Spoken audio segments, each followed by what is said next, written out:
We'll talk about how to clean a litter box filled with wood pellets, what makes it different than clay litter, and how each kind of litter works. Today we're going to be cleaning out the cat litter using wood pellets. So this is our cat litter cabinet. As you can see, there's a door that opens and allows us to pull out this cat litter box. If you look inside the litter box, there is poop and there is also some disintegrated pellets, which means they've gone to the bathroom and it's a good time to scoop. I am taking a dog poop bag as well as my trusty tongs, and I'll be pulling out the poop from within the bag. And so you can see I just tong it out, put it into the bag, and I do this for all the poop in the box. Push around so I can see if there's any pieces of poop that I missed.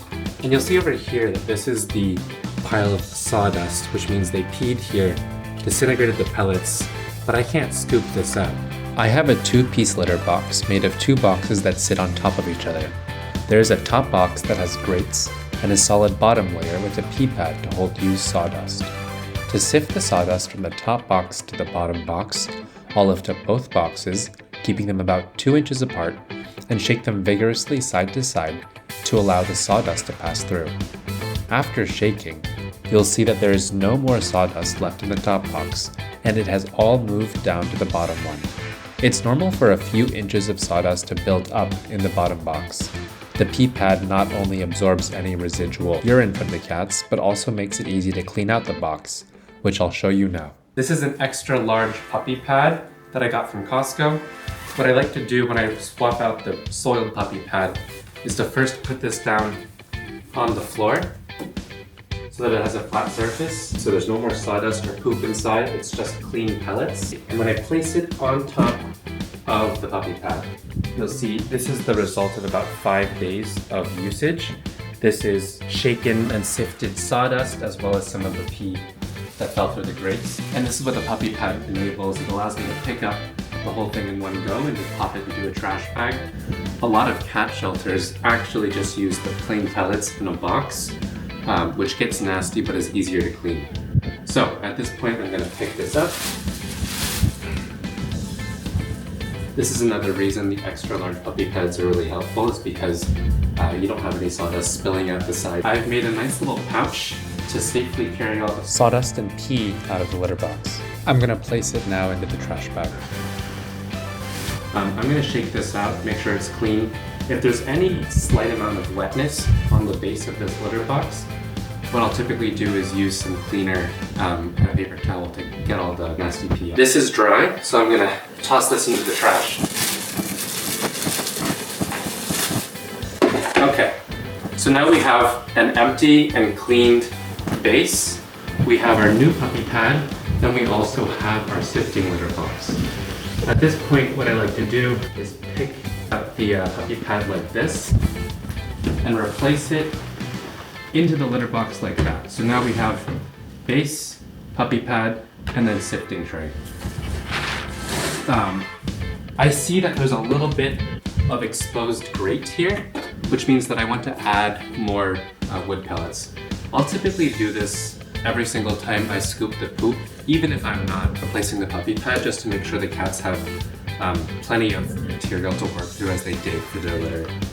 If you use too much though, you'll see that the sawdust piles up really quickly, so people typically recommend having about 3/4 to 1 inch of pellets on the base of their sifting litter box.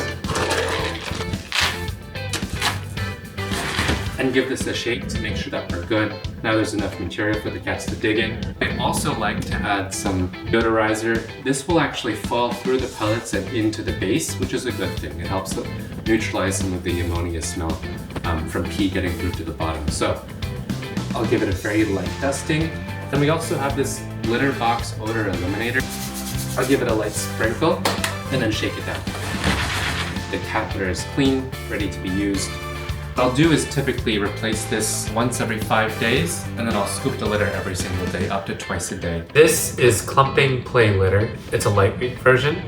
You'll see here, this is how it handles both the pee and the poop. The main difference between clumping litter and non-clumping litter is that the urine is handled as clumps with clumping litter that you can scoop out and dispose of, whereas with non-clumping litter, it disintegrates whatever the litter material is, like pine pellets or paper pellet, into the litter. To show you how I scoop clumping cat litter, probably the more common kind of litter for cats in the US. Metal scoop.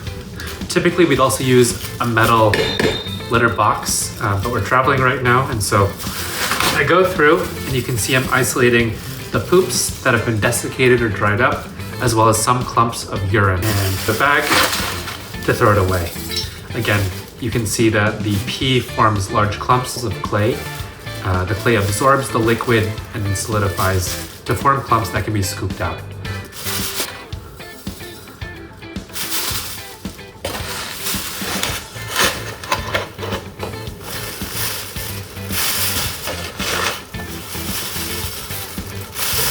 Clay litter also tends to do a better job of trapping odors and smells as long as you end up using a metal litter box. So that's why it's popular, but again, the downsides are you use a lot more of it as you dispose of the waste. And you also have to carry more heavy stuff when you're bringing it into your house as you're constantly refilling the litter box. I have a demonstration with 3 different kinds of cat litter here. We have wood pellets, we have normal lightweight clumping clay cat litter, and we also have some soy-based pellets. These are long and fairly thin. They all behave a little bit differently when cats pee on them, because cat pee is the main differentiator between kinds of litter. They all handle poop very similarly. They desiccate it, dry it out, allow you to scoop it without creating too much smell.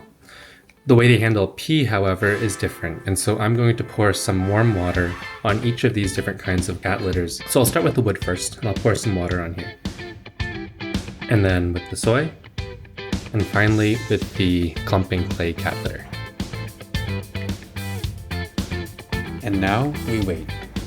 It's been about 1 minute, and we're gonna see what the hot water did to each of these different kinds of litter. I'll start with the most common one, the clumping clay cat litter. You'll see that the water was absorbed very quickly into the clay and formed a solid object. And if I try to scoop this up, this is what you'd normally do with clay litter. And so I would take my scoop, pick up this clod, and throw it into the trash can. That actually absorbed quite a bit of water, and now we have this block here. You can also see that there's some amount of streaking from the scraping that I did. We're gonna look at the soy-based litter now and see what happened with the clumping. So I poured some water on the soy-based litter, and you can see very similarly, it formed a clod here. This is something that the owner of the cat would scoop and throw into the trash.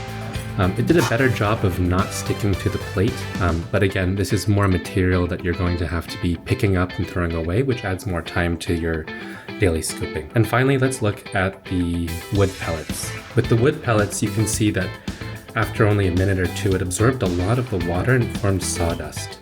Sawdust is lighter than a clod of essentially what is rock, and so with the sawdust, you can see the pellets absorbed the water, they expanded quite a bit, and it becomes a lightweight, crumbly wood chip. With this, the owner would have to sift it out of their litter box and leave behind the remaining pellets that are not disintegrated. I'll be talking a little bit about some of the different comparisons between wood pellets and clay litter. Using the formulas that I'll show later in the video, I found that wood pellets cost 3.7 cents per trip to the bathroom for our cats, while clay litter costs 15.3 cents per use. That results in wood pellets being 4.1 times cheaper than clay litter for the brands that I showed earlier, even when factoring in the cost of the pee pads, which act as a consumable material in this scenario. In terms of weight per use, bathroom trips will use up 0.053 pounds of wood pellets per trip, compared to 0.267 pounds of clay litter per trip, which is 5 times more. This makes a significant difference when you have to purchase and carry cat litter on a regular basis, especially when most cat litter bags come in increments of 20 to 40 pounds. Switching to wood pellets will save you money as well as the need to buy litter as often, since a 40-pound bag will last our 2 cats for 4 months or more, compared to buying a 40-pound bag of clay litter every month. All in all, this video has shown how to use wood pellets as cat litter, how they compare in usage to clumping clay litter, how the different kinds of cat litter handle water retention and clumping, and the cost and weight effectiveness of wood pellets as cat litter. Let me know if you'd like a video on how to transition your cats from clumping clay litter to wood pellets.